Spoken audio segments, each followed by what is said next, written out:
Hi everyone! Welcome back to my YouTube channel. For today's video, I will review this eyeshadow base from Browit by Nongchat.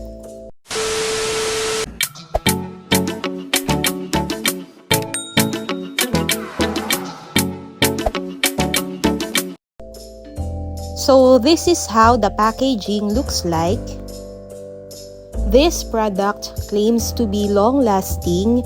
It has a pearl texture and smooth coverage. It's available in 3 shades: light pearl, rose pearl, and golden pearl. Today, I'll be using the shade rose pearl, and this is how it looks like. It's creamy and pigmented as well. As you can see here, it also has a very fine shimmer on it. Now, let me show you how I use this product.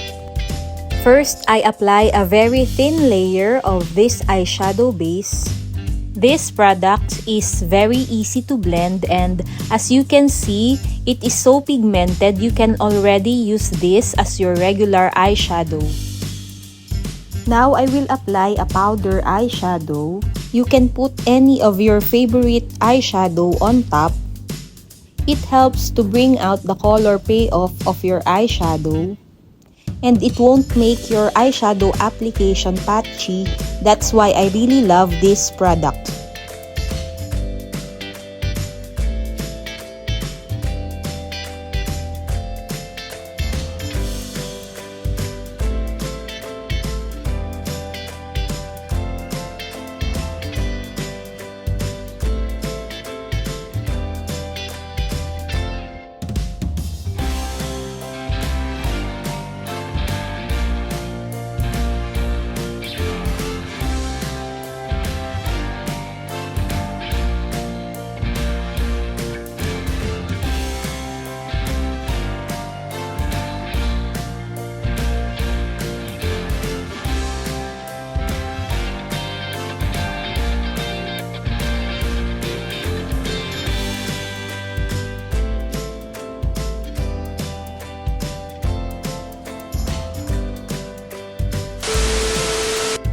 And here's the final look.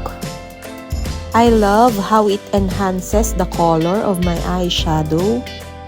For me, this product scores 10 out of 10. That's all, guys. Don't forget to like and subscribe, and I'll see you on my next video. Bye!